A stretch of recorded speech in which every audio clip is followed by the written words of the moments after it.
சிந்தித்ததுல வெற்றி பெற்ற ஒரே சிந்தனையாளர் பெரியார் மட்டும்தான். சீமான் எல்லாம் கூலிக்கு குறைக்கிறார். இவ்வளவு கடுமையாக விமர்சிக்கிறீங்க. இதை விட கடுமையாக சொல்லணும். நீ திருக்குறளையே படிக்காம திருக்குறளின் மீது விமர்சனம் வைப்பதற்கு உனக்கு என்ன யோகியது இருக்கு? ஜாதி இருக்கா இல்லையா? இருக்குது. அப்ப இவ்வளவு நாள் பெரியார் பாடுபட்டது என்ன?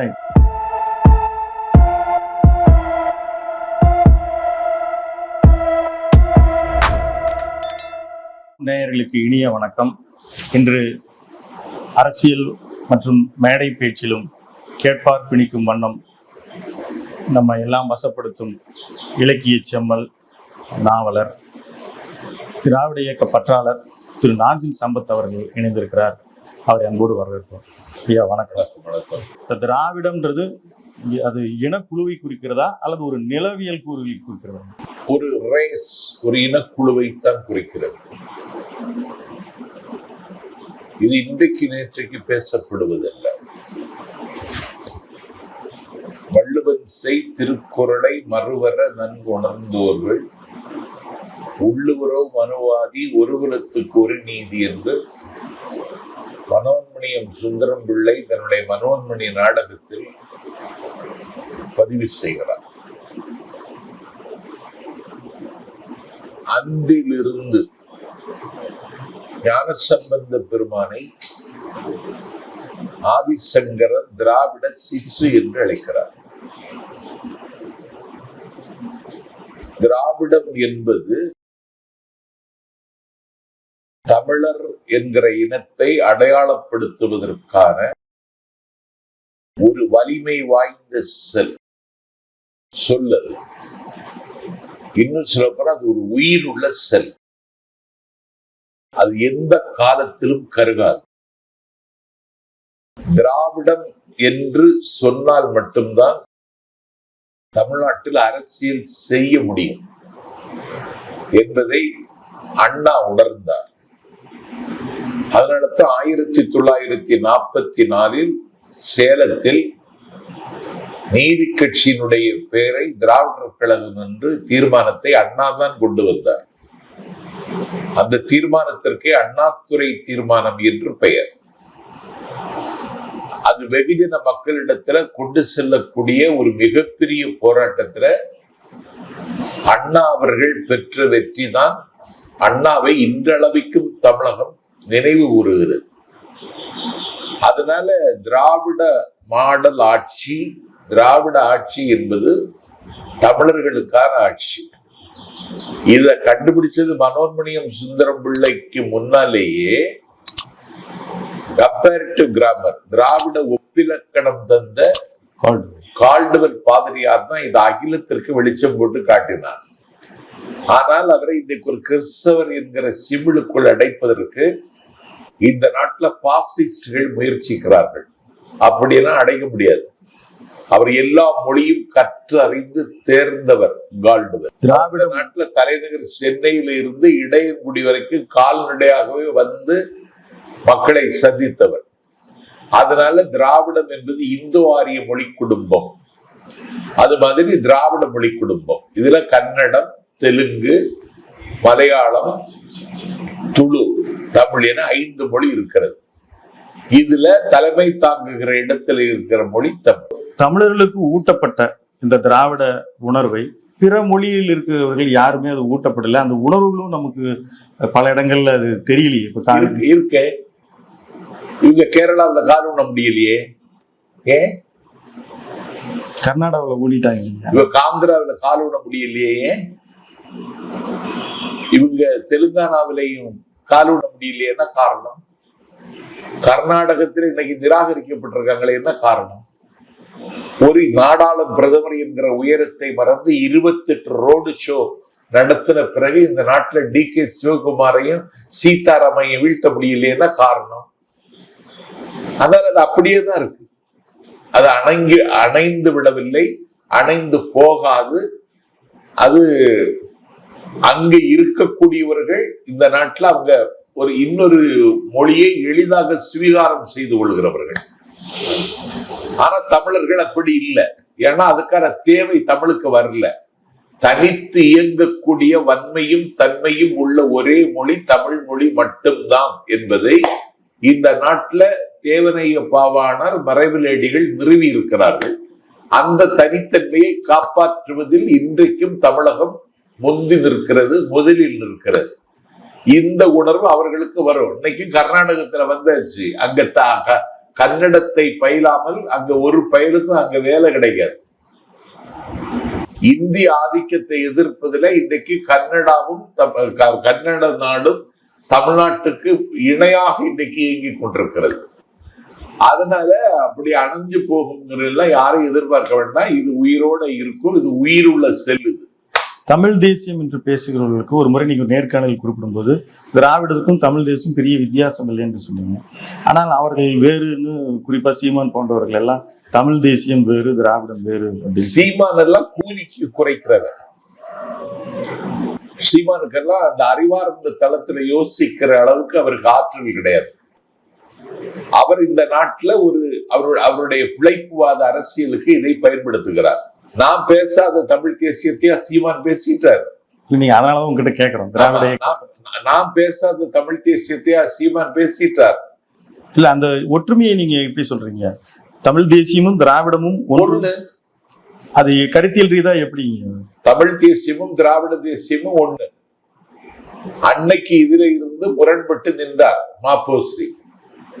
இன்னைக்கு முரண்பட்டு நிற்கிறார் நண்பர் சீமா. ஆகவே அவர்கள் நிற்க முடியாது, நிலைக்க முடியாது. காலம் அவர்களை நிராகரிக்கும். தமிழக ஆளுநர் கொடுத்திருந்த, தமிழக அரசு கொடுத்திருந்த பல சட்ட உறுக்களை அவர் கிடப்பில் போடப்பட்டது. நீங்க உச்ச நீதிமன்றம் போன பிறகு இந்த தனி தீர்மானத்தின் மூலம் மீண்டும் அவருக்கு திருப்பி அனுப்பப்பட்டிருக்கிறது. அரசியலமைப்பு சட்டம் 200 பிரகாரம் இந்த முறை அவர் ஒரு முறை தான் நிராகரிக்க முடியும். இந்த முறையும் அது கிடப்பில் இட்டால் தமிழ்நாடு அரசு என்ன செய்ய முடியும்? ஏற்கனவே உச்ச நீதிமன்றத்தில் வழக்கு தொடுத்தாச்சு. தமிழ்நாட்டுக்கு சாதகமாக வரும் என்று ஒரு நம்பிக்கை தமிழ்நாட்டின் முதலமைச்சருக்கு இருக்கிறது. அது உச்ச நீதிமன்றத்தில் இன்னும் விவாதத்திற்கு வருகிற பொழுது தமிழ்நாடு அரசுக்கு வலு சேர்க்கிற வகையில் இந்த தீர்மானம் தமிழகத்திற்கு பயன்படும். அதனாலதான் அதை நாங்க சட்டமன்றத்தை கூட்டி தீர்மானத்தை நிறைவேற்றி இருக்கோம். இன்னைக்கு இந்தியா முழுவதும் அது பெரிய அதிர்வலையை உருவாக்கி இருக்கிறது. இந்த நாட்டில் ஆளுநர் என்பவர் குடியரசுத் தலைவரால் நியமிக்கப்படுகிற ஒரு இறக்குமதி செய்யப்படுகிற மனிதர். அவருக்கெல்லாம் அப்படி அதிகாரம் கிடையாது. மக்களால் தேர்ந்தெடுக்கப்பட்ட அரசுக்குத்தான் இந்த நாட்டில் அதிகாரம். மக்களால் தேர்ந்தெடுக்கப்பட்ட அரசு, அந்த அமைச்சரவை எந்த முடிவு எடுக்கிறதோ அந்த முடிவுக்கு முகம் தர வேண்டிய பொறுப்பு தான் கான்ஸ்டிடியூஷனல் அத்தாரிட்டியாக இருக்கக்கூடிய ஒரு ஆளுநருடைய கடமை. ஆகவே இவர் கடமை தவறினார். அதை தாண்டி தமிழர்களுக்கு ஆகாத சனாதன அரசியலை தமிழ்நாட்டில் நிலை நிறுத்துவதற்கு இந்த நாட்டில் ஒரு சங் பரிவார் சக்திகளுக்கு இந்த நாட்டில் ஒரு கைப்பாவையாக இயங்குகிற ஒரு அயோக்கியத்தனத்தை இந்த நாட்டினுடைய ஆளுநர் கூச்சம் இல்லாமல் செய்கிறார். கடுமையாக விமர்சிக்கிறீங்க. இதை விட கடுமையாக சொல்லணும். இப்போ அந்த இடத்திற்கு எப்படினாலும் ஒரு மத்திய அரசினுடைய பிரதிநிதி வரும் பொழுது அவர்களுடைய எண்ணத்தை பிரதிபலிக்கிற மாதிரி கடந்த கால ஆட்சியிலும் அப்படிதான் இருந்திருக்கிறாங்க. ஆனால் இவர் மீதான விமர்சனம், உங்களை போன்றவர்கள், தமிழை ஆள கற்றவர்கள், எனக்கு தமிழ்நாடுன்னே சொல்லக்கூடாதுன்னு சொல்லுதுக்கு இவர் யாரு?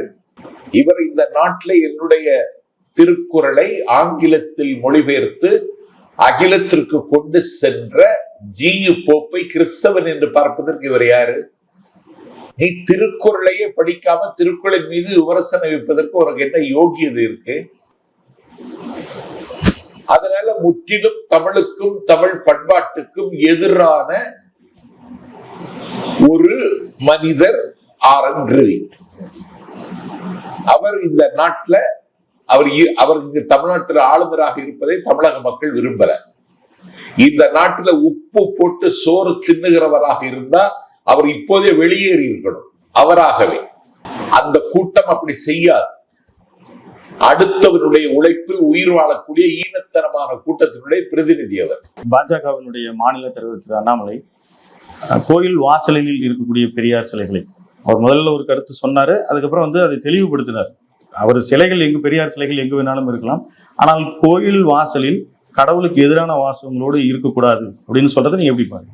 இன்னைக்கு நேற்றுக்கு வச்சது பெரியார் என்ன கடவுளுக்கு எதிரானவர்னு சொல்லுவதுதான் பெரியார பார்க்கிற பார்வையா? கடவுள் நம்பிக்கை இருக்கிறவன் முட்டாள் அந்த மாதிரி வாசகங்கள்லாம் இருக்கு இல்லைங்களா? பெரியார் தொட்டிலில் கிடந்த பொழுதே பூமி இருண்டை பற்றி கவலைப்பட்டவர். நான் ஒரு மாணவனாக சொல்றேன், உலக வரலாற்றுல பெரியார் அளவுக்கு சிந்தித்தவர்கள் யாரும் இல்லை. இன்னி ஒண்ணு சொல்றேன், சிந்தித்ததுல வெற்றி பெற்ற ஒரே சிந்தனையாளர் பெரியார் மட்டும்தான். இன்னைக்கு 1967 இருந்து 2023 வரைக்கும் ஒரு ஆட்சி தமிழ்நாட்டில் நடக்குன்னா அதற்கு அகரம் எழுதியவர் தந்தை பெரியார். அவருக்கு ஒன்றும் கடவுள் மேல கோபம் ஒன்றும் கிடையாது. அவர் இந்த நாட்டுல ஜாதி கூடாதுன்னாரு. அப்படி சொல்லாதீங்க, இது மதம் தந்ததுன்னாரு. அப்ப மதம் ஆகாதுன்னாரு. அப்படியா?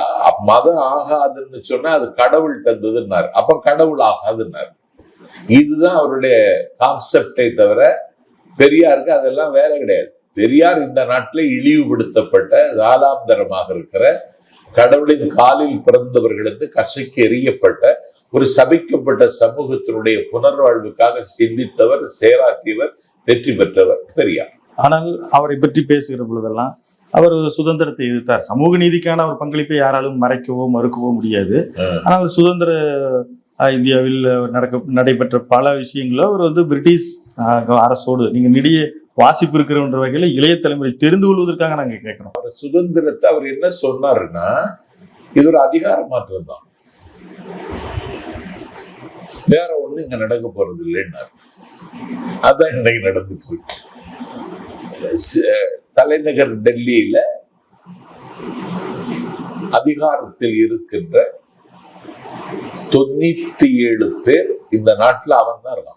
சாதி மறுப்பு குறித்து அல்லது சமூக நீதி குறித்து அவர் பேசிய பேச்சுக்கள் எதுவும் ஆனால் மீண்டும் இங்கு சாதியை கட்டமைப்பு, குறிப்பாக ஒரு ஜாதிவாரி கணக்கெடுப்பு பீகார் எடுத்து வச்சுக்கிறமாக நிகழ்த்தி காட்டியிருப்பதை இங்கு அதை நிகழ்த்துவதான வாய்ப்பு இருக்குதானங்க? நிகழ்த்தணும், நிகழ்த்தி ஆகணும். இப்ப இதை செய்வது பிஜேபி உட்பட கட்சிகள் இது ஜாதி ரீதியாக இவங்க தான் பிளவுகளை கொடுக்குறாங்க. ஜாதி இருக்கிறது வரைக்கும் ஜாதிக்கு அந்த ஜாதிக்காரனுக்கு கிடைக்க வேண்டிய எல்லா உரிமையும் கிடைக்கணும். அது ஜாதியை உணர்வை ஊக்குவிப்பதாகி அதெல்லாம் கிடையாது. ஜாதி இருக்கா இல்லையா? இருக்குது. அப்ப இவ்வளவு நாள் பெரியார் பாடுபட்டது என்ன ஆயிடுச்சு? அதான் இந்த நாட்டுல 10.2% இடஒதுக்கீடு, இந்த நாட்டுல உயர் சாதிக்காரனுக்கு பொருளாதாரத்துல பின்தங்கியம் சொல்லிட்டு கொடுத்தே அது நியாயம் இருக்கா? ஒரு நாள் 2200 ரூபாய் வருமானம் உள்ளவன் இந்த நாட்டுல வறுமை கோட்டுக்கு கீழே இருக்கிறவனா? நீங்க பாருங்க, இந்த நாட்டுல தெருவோர கடை வைத்திருக்கக்கூடியவன், செருப்பு தைக்கிறவன், இந்த நாட்டுல மூட்டை தூக்குகிறவன், நீ ஒரு ஆள் அதுல மூட்டை தூக்குறியா? நீ இந்த வேலைக்கு வர்றியா? நான் செய்யற வேலை உனக்கு செய்வதற்கான பிசிக்கல் பிட்டாவது உனக்கு இருக்கா? அதனால இதை ஏத்துக்கிடவே முடியாது. 69% இடஒதுக்கீடு நாம் பத்திரப்படுத்தி இருக்கோம். நம்மளுடைய அரசியல் அமைப்பு அட்டவணையில பத்திரப்படுத்தி. இதை சாதிவாரி கணக்கு நாம் இப்பொழுதுதான் துவங்குகிறார்கள் பிற மாநிலங்கள்னு வச்சுக்கிட்டா, இப்போ அந்த 69% எதுவும் இடம் நேர்ந்து விடுமா? ஜாதி அதெல்லாம் வராது. 75% இடஒதுக்கீட கொண்டு வந்துட்டாருல பீகார் கொண்டு வந்துட்டாரு. இப்ப அது அவங்களுக்கு அதுதான் ஆத்திரம். அதாவது இந்த நாட்டுல சமூக நீதிக்காகவே தன்னுடைய சர்க்காரை இழந்தவர் விஸ்வநாத் பிரதாப் சிங், இழந்தவர். அவர் தான் இந்தியாவுடைய தலைவர். இன்னைக்கு அவர் துணிஞ்சு மகிழ்ச்சியோட செய்தார். ஆட்சி பறிபோகிறது என்று சொன்ன பொழுது கூட எனக்கு ஆட்சி முக்கியம் இல்ல, எனக்கு இதுதான் முக்கியம்னு சொன்னார். இன்னைக்கு அந்த நிலைமைக்கு இந்தியா பக்குவப்பட்டிருக்கிறது என்பதை வருகிற தேர்தல் முடிவுகளை உங்களுக்கு சொல்லிடும்.